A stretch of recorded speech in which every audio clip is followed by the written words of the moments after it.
मनुष्य चाहे कितना भी प्रयास क्यों ना कर ले, कितना भी प्रयत्न क्यों ना कर ले, उसे अपने कर्मों का फल तो भोगना ही पड़ता है। चाहे मनुष्य कितना ही प्रयत्न कर ले, लेकिन वह कभी अपने कर्मों से बच नहीं सकता। जैसी करनी वैसी भरनी, यह वाक्य तो आपने सुना ही होगा। अर्थात जैसे आप कर्म करोगे वैसा ही आपको फल भी प्राप्त होगा। लेकिन मेरा एक प्रश्न है, क्या आप इस बात पर यकीन करते हैं कि जैसा आप कर्म करेंगे वैसा ही आपको फल भी मिलेगा? अब आप में से अधिकतर लोगों के मन में यह प्रश्न जरूर उठ रहा होगा, क्योंकि इसमें पूछने वाली बात क्या है? ये तो सत्य ही है कि जैसे हम कर्म करेंगे वैसा ही हमें फल भी मिलेगा। लेकिन एक बार के लिए आंखें बंद करके अपने आप से यह प्रश्न कीजिए, देखिएगा कि आपको इस प्रश्न का उत्तर स्पष्टता से नहीं मिल पाएगा। कहीं ना कहीं आपके मन में एक संशय जरूर होगा कि क्या यह बात सच है या झूठ।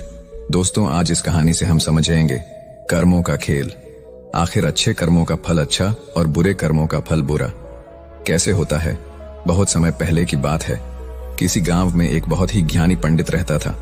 एक दिन वह अपने बचपन के दोस्त से मिलने के लिए दूसरे गांव में जा रहा था। उसका वह दोस्त बचपन से ही गूंगा और एक पैर से अपाहिज था। उस पंडित के गांव से उसके दोस्त का घर काफी दूर था। वहां जाने के लिए बीच बीच में कई सारे छोटे छोटे गांव पड़ते थे। पंडित रास्ते में अपनी धुन में चला जा रहा था। चलते चलते उसकी मुलाकात एक व्यक्ति से होती है। रास्ते में उसे एक आदमी मिलता है जो ऐसा लगता था कि वह किसी का इंतजार कर रहा था, और वह भी पंडित के साथ चलने लगता है। उस आदमी को देखकर पंडित बहुत खुश हो जाता है। उसने सोचा, चलो अच्छा हुआ, साथ साथ चलने से उसका सफर आसानी से कट जाएगा। बात की शुरुआत करने के लिए उस पंडित ने उस व्यक्ति से उसका नाम पूछा, तो उसने अपना नाम धर्मराज बताया। पंडित को यह नाम कुछ अजीब सा लगता है, लेकिन उसने नाम के विषय में कुछ और पूछना उचित नहीं समझा। दोनों धीरे धीरे साथ में चल रहे थे। तभी रास्ते में एक गांव आता है। गांव का प्रवेश द्वार आते ही धर्मराज ने पंडित से कहा, तुम आगे चलो, मुझे इस गांव में एक काम है, मैं तुमसे आगे मिलता हूं। पंडित ने कहा, ठीक है। वह आगे रास्ते में चल देता है। कुछ देर बाद उस गांव में खबर फैली कि एक व्यक्ति को सांड ने अपनी सींग में फंसाकर मार दिया है। जैसे ही सांड ने उस व्यक्ति को मारा, ठीक कुछ ही देर में धर्मराज पंडित के पास आ गया और फिर दोनों चलना शुरू कर देते हैं और चलते चलते एक दूसरे गांव के द्वार पर पहुंच जाते हैं। उस गांव के बाहर एक बड़ा और विशाल मंदिर बना हुआ था। वहां पर आराम करने की सुविधा काफी बढ़िया लग रही थी। पंडित के दोस्त का घर अभी वहां से बहुत दूर था और रात भी होने वाली थी। तो पंडित ने धर्मराज से कहा, रात होने वाली है, पूरे दिन चलते चलते थक भी चुके हैं और भूख भी लग रही है, तो यहाँ पर भोजन करके यहीं पर हम विश्राम कर लेते हैं, फिर सुबह के समय आराम से आगे की यात्रा जारी करेंगे। धर्मराज ने कहा, ठीक है, मुझे इस गांव में किसी को कुछ जरूरी सामान देने जाना है, तुम भोजन करके आराम करो, मैं बाद में आकर भोजन कर लूंगा। इतना कहकर वह वहां से चला जाता है। लेकिन उसके जाने के कुछ समय बाद, कुछ ही देर बाद धुआं उठता हुआ दिखाई देता है और देखते ही देखते पूरे गांव में आग लग जाती है। पंडित ने हैरानी से सोचा कि यह धर्मराज जहां भी जाता है वहां कोई ना कोई अनहोनी जरूर हो जाती है, कुछ तो गड़बड़ है इस व्यक्ति में। लेकिन पंडित ने रात्रि में धर्मराज से कुछ भी पूछना उचित नहीं समझा और वे दोनों सो गए। सुबह होते ही दोनों फिर से अपनी यात्रा शुरू कर देते हैं। कुछ देर चलने के बाद रास्ते में फिर से एक गांव आता है। धर्मराज ने फिर पंडित से कहा, आप आगे चलिए, मुझे इस गांव में अपने मित्र से मिलने जाना है, मैं अपने दोस्त से मिलने के बाद आगे रास्ते में मिलूंगा। यह कहकर धर्मराज वहां से चला गया। लेकिन पंडित इस बार आगे नहीं गया। वहीं खड़ा होकर धर्मराज को देखता रहा कि वह कहां जा रहा है और क्या करता है। तभी थोड़ी देर बाद लोगों की आवाज सुनाई देने लगी कि एक व्यक्ति को सांप ने काट लिया है और उसकी मृत्यु हो गई है। ठीक उसी समय धर्मराज फिर पंडित के पास पहुंच गया। लेकिन इस बार पंडित से रहा नहीं गया और उसने धर्मराज से पूछ ही लिया कि तुम जिस भी गांव में जाते हो वहां कोई ना कोई अनहोनी जरूर हो जाती है, क्या तुम मुझे बता सकते हो यह ऐसा क्यों हो रहा है? धर्मराज ने कहा, पंडित जी, आप तो मुझे बहुत ज्ञानी मालूम पड़े थे, इसीलिए मैं आपके साथ चलने लगा था, क्योंकि ज्ञानियों का साथ बहुत अच्छा होता है, परंतु आप अभी तक समझ नहीं पाए कि मैं कौन हूं। पंडित ने कहा, मैं समझ गया हूं, लेकिन मुझे कुछ शंका है, अगर आप ही अपना उपयुक्त परिचय दे दें तो मेरे लिए आसानी होगी।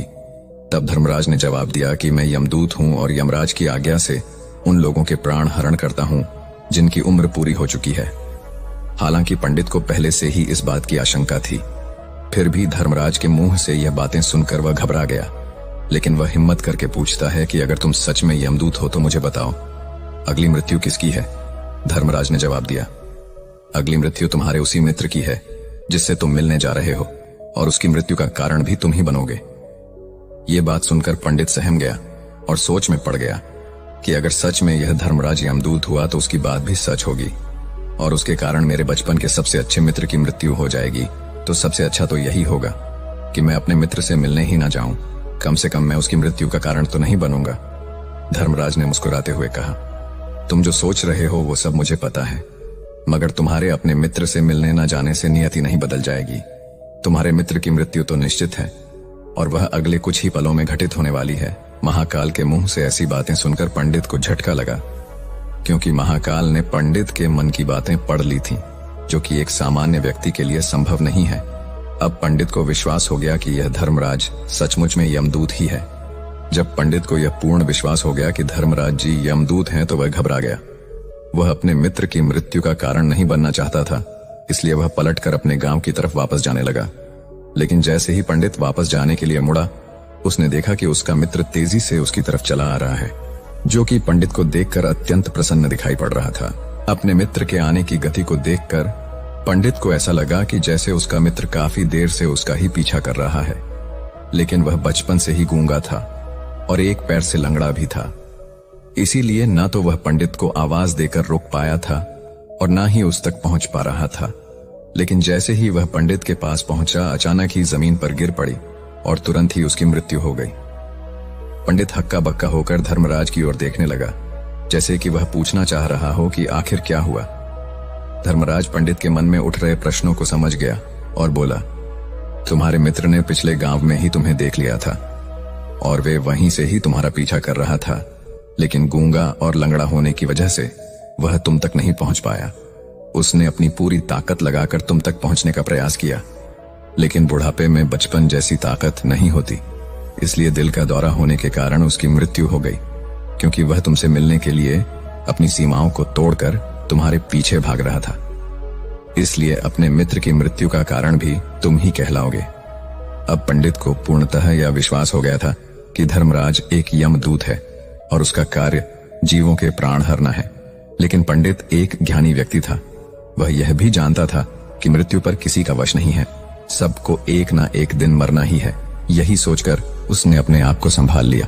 लेकिन अचानक ही पंडित के मन में अपनी मृत्यु के बारे में जानने की इच्छा हुई, इसलिए उसने धर्मराज से पूछा कि जब मृत्यु मेरे दोस्त की होनी थी तो तुम शुरू से ही मेरे साथ क्यों चल रहे थे?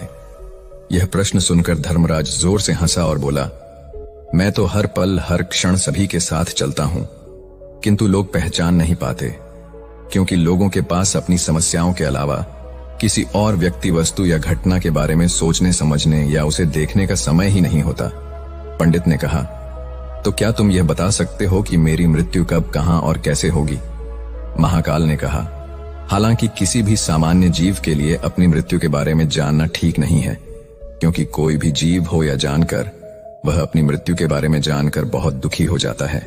हालांकि तुम जानी व्यक्ति मालूम पड़ते हो, और तुमने जिस तरीके से अपने मित्र की मृत्यु को सहन कर लिया है, उसे देखकर लगता है कि तुम अपनी मृत्यु के बारे में जानकर भी दुखी नहीं होंगे।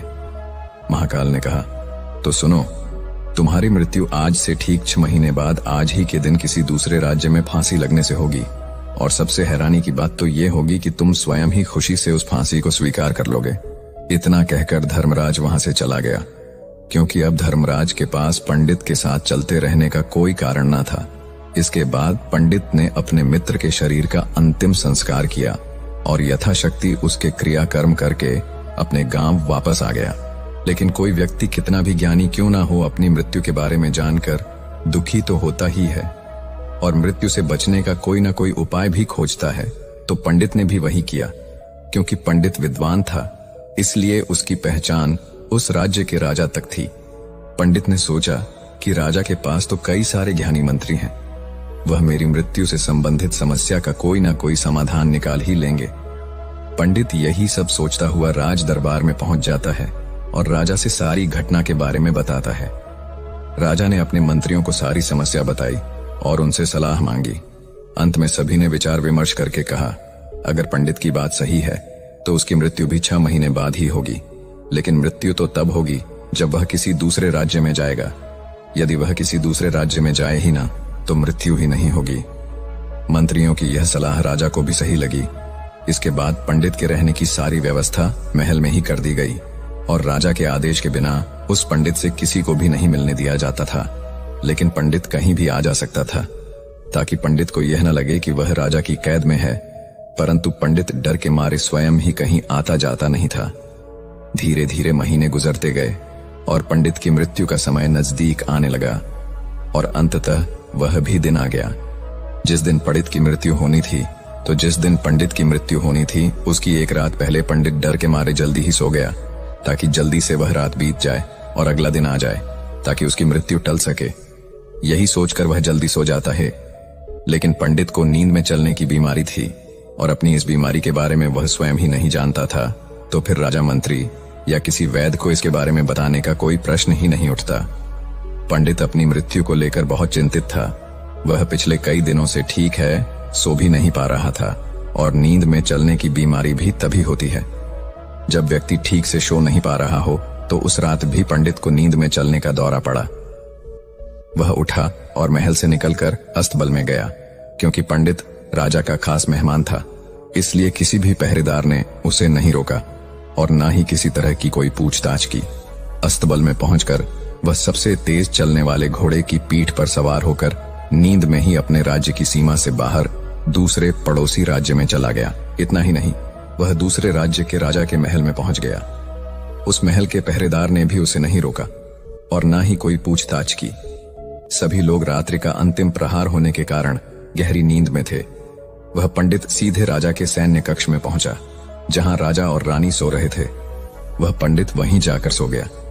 सुबह हुई तो राजा ने पंडित को रानी के बगल में सोया हुआ देखा तो राजा बहुत क्रोधित हो गया। राजा ने पंडित को कैद करने का आदेश दे दिया। पंडित गिरफ्तार हो गया। लेकिन पंडित तो भौचक्का था। उसे तो कुछ समझ नहीं आ रहा था कि आखिर वह दूसरे राज्य में और राजा के सैन्य कक्ष में कैसे पहुंचा। लेकिन वहां उसकी यह सब सुनने वाला कोई नहीं था। अगली सुबह राजा ने पंडित को दरबार में पेश करने का आदेश दिया। कुछ देर बाद उस पंडित को दरबार में लाया गया। पंडित को देखते ही राजा इतना बबूला हो गया कि उसे फांसी पर चढ़ा देने का हुक्म सुना दिया। फांसी की सजा सुनकर पंडित कांप गया, लेकिन फिर भी थोड़ी सी हिम्मत जुटाकर राजा से बोला, महाराज, मैं नहीं जानता कि मैं राजमहल तक कैसे पहुंचा। मैं यह भी नहीं जानता हूं कि आपके सैन्य कक्ष तक मैं कैसे आया और आपके महल के किसी पहरेदार या सैनिक ने मुझे रोका क्यों नहीं। लेकिन मैं इतना जरूर जानता हूं कि आज मेरी मृत्यु होनी थी और वो होनी भी जा रही है। राजा को यह बात थोड़ी अजीब लगी। उसने पंडित से पूछा, तुम्हें कैसे पता कि आज तुम्हारी मृत्यु होनी है? राजा के इस प्रश्न के जवाब में पंडित ने पिछले 6 महीने का सारा वाक्य राजा को सुना दिया और बोला, महाराज, मेरा क्या किसी भी सामान्य व्यक्ति में इतना साहस नहीं कि वह राजा के सैन्य कक्ष में राजा की उपस्थिति में रानी के साथ सो जाए। राजा को पंडित की बात में थोड़ा तर्क दिखाई पड़ा, परंतु उसने सोचा कि यह मृत्यु से बचने के लिए धर्मराज और उसके द्वारा अपनी मृत्यु की भविष्यवाणी की कहानी बना रहा है। इसलिए राजा ने पंडित से कहा, यदि तुम्हारी बात सत्य है और आज यह तुम्हारी मृत्यु का दिन है जैसा कि यमदूत धर्मराज ने तुमसे कहा था, तो आज तुम्हारी मृत्यु का कारण मैं नहीं बनूंगा। लेकिन यदि तुम्हारी बात झूठी निकली तो निश्चित ही आज तुम्हारी मृत्यु का दिन होगा ना, क्योंकि जिस राज्य से पंडित आया था उस राज्य का राजा इस राजा का मित्र था। इसलिए इस राजा ने तुरंत अपने 2 सैनिकों को पड़ोसी राजा के पास भेजकर पंडित की बात की सत्यता का प्रमाण मांगा भेजा। भेजे गए सैनिक शाम तक लौटे और उन्होंने राजा को बताया कि महाराज, पंडित जो कुछ भी कह रहा है वह सब सत्य है। पड़ोसी राज्य के राजा ने पिछले 6 महीने से पंडित के रहने की सारी व्यवस्था अपने ही महल में कर रखी थी। पंडित राजा का खास मेहमान था। कल शाम राजा आखिरी बार पंडित से उसके कक्ष में मिले थे और उसके बाद यह इस राज्य में कैसे पहुंच गया इसकी जानकारी किसी को भी नहीं है। इसलिए उस राज्य के राजा के अनुसार पंडित को फांसी की सजा देना ठीक नहीं है। लेकिन राजा के सामने एक नई समस्या थी, क्योंकि उसने बिना पूरी बात जाने ही पंडित को फांसी की सजा सुना दी थी। इसलिए अगर पंडित को फांसी नहीं दी जाती तो राजा के वचन का अपमान हो जाएगा। लेकिन अगर राजा की बात का मान रखा जाए तो बेवजह ही एक निर्दोष व्यक्ति की मौत हो जाएगी। राजा ने अपने सभी मंत्रियों से इस बारे में सुझाव मांगा, तो मंत्रियों ने राजा को सुझाव दिया कि महाराज, पंडित को एक कच्चे सूत के धागे से फांसी लगवा दी जाए। इससे आपके कथन का भी मान रह जाएगा और कच्चे सूत के धागे से पंडित को फांसी भी नहीं लगेगी और उसके प्राण भी बच जाएंगे। राजा को मंत्रियों का यह सुझाव पसंद आया और उसने ऐसा ही करने का आदेश दे दिया। पंडित के लिए कच्चे सूत के धागे से फांसी का फंदा बनाया गया और नियम के अनुसार पंडित को फांसी पर चढ़ाया जाने लगा। सभी लोग बहुत खुश थे कि ना तो पंडित मरेगा और ना ही राजा का वचन खाली जाएगा। पंडित को भी पूर्ण विश्वास था यह सूद के धागे से तो उसकी मृत्यु हो ही नहीं सकती। पंडित उस पर चढ़ने के लिए तैयार हो गया, जैसा कि धर्मराज ने भविष्यवाणी की थी कि तुम खुद ही अपनी फांसी को स्वीकार करोगे। लेकिन जैसे ही पंडित को फांसी दी गई, सूद का धागा तो टूट गया, लेकिन टूटने से पहले उसने अपना काम कर दिया था। पंडित के गले की एक नस सूद के धागे के झटके से कट चुकी थी और पंडित जमीन पर पड़ा तड़प रहा था। उस पल उसके गले से खून की फुहार निकल रही थी और देखते ही देखते पंडित का शरीर पूरी तरह से शांत हो गया। सभी लोग आश्चर्यचकित थे और पंडित को मरता हुआ देख रहे थे। किसी को विश्वास नहीं हो रहा था कि कच्चे सूत के धागे से भी किसी इंसान की मृत्यु हो सकती है। लेकिन घटना तो घट चुकी थी। नियति ने अपना काम कर दिया था और धर्मराज की भविष्यवाणी सच हो चुकी थी। दोस्तों, श्रीमद् भागवत गीता में भगवान श्री कृष्ण ने कहा है, जो होना होता है वह होकर ही रहता है। हम चाहे कितनी ही सावधानी बरते, कितना ही उपाय कर लें, लेकिन घटना और घटना की पूरी प्रणाली पहले से ही तय होती है, जिसे हम थोड़ा सा भी इधर उधर नहीं कर सकते हैं। दोस्तों, शायद इसीलिए ईश्वर ने हमें भविष्य जानने की क्षमता नहीं दी है, ताकि हम अपने जीवन को ज्यादा बेहतर तरीके से जी सके। और यही बात उस पंडित पर भी लागू होती है। अगर पंडित ने महाकाल से अपनी मृत्यु के बारे में ना पूछा होता तो 6 महीने तक राजा के महल में कैद रहकर डर डर कर जीने की बजाय ज्यादा बेहतर जीवन जीता। एक दिन एक किसान बुद्ध के पास आया और बोला, महाराज, मैं एक साधारण किसान हूँ। बीज बोकर, हल चलाकर अनाज उत्पन्न करता हूँ और तब उसे ग्रहण करता हूँ, किंतु इससे मेरे मन को तसल्ली नहीं मिलती। मैं कुछ ऐसा करना चाहता हूँ जिससे मेरे खेत में अमृतत्व के फल उत्पन्न हो। आप मुझे मार्गदर्शन दीजिए जिससे मेरे खेत में अमृतत्व के फल उत्पन्न होने लगे। बात सुनकर बुद्ध मुस्कुराकर बोले, भले व्यक्ति, तुम्हें अमृतत्व का फल तो अवश्य मिल सकता है, किंतु इसके लिए तुम्हें खेत में बीज न बोकर अपने मन में बीज बोने होंगे। यह सुनकर किसान हैरानी से बोला, प्रभु, आप यह क्या कह रहे हैं? भला मन के बीज बोकर भी फल प्राप्त हो सकते हैं? बुद्ध बोले, बिल्कुल हो सकते हैं, और इन बीजों से तुम्हें जो फल प्राप्त होंगे वे वाकई साधारण न होकर अद्भुत होंगे, जो तुम्हारे जीवन को भी सफल बनाएंगे और तुम्हें नेकी की राह दिखाएंगे। किसान ने कहा, प्रभु, तब तो मुझे अवश्य बताइए कि मैं मन में बीज कैसे बोऊं? बुद्ध बोले, तुम मन में विश्वास के बीज बो, विवेक का हल चलाओ, ज्ञान के जल से उसे सींचो और उसमें नम्रता का उर्वरक डालो। इससे तुम्हें अमृतत्व का फल प्राप्त होगा। उसे खाकर तुम्हारे सारे दुख दूर हो जाएंगे और तुम्हें असीम शांति का अनुभव होगा। बुद्ध से अमृतत्व के फल की प्राप्ति की बात सुनकर किसान की आंखें खुल गईं। वह समझ गया कि अमृतत्व का फल सद्विचारों के द्वारा ही प्राप्त किया जा सकता है। गौतम बुद्ध किसी उपवन में विश्राम कर रहे थे। तभी बच्चों का एक झुंड आया और पेड़ पर पत्थर मारकर आम गिराने लगा। एक पत्थर बुद्ध के सर पर लगा और उससे खून बहने लगा। बुद्ध की आंखों में आंसू आ गए। बच्चों ने देखा तो भयभीत हो गए। उन्हें लगा कि अब बुद्ध उन्हें भला बुरा कहेंगे। बच्चों ने उनके चरण पकड़ लिए और उनसे क्षमा याचना करने लगे। उनमें से एक बच्चे ने कहा, हमसे बड़ी भूल हो गई है, मेरी वजह से आपको पत्थर लगा और आपके आंसू आ गए। इस पर बुद्ध ने कहा, बच्चों, मैं इसलिए दुखी हूं कि तुमने आम के पेड़ पर पत्थर मारा तो पेड़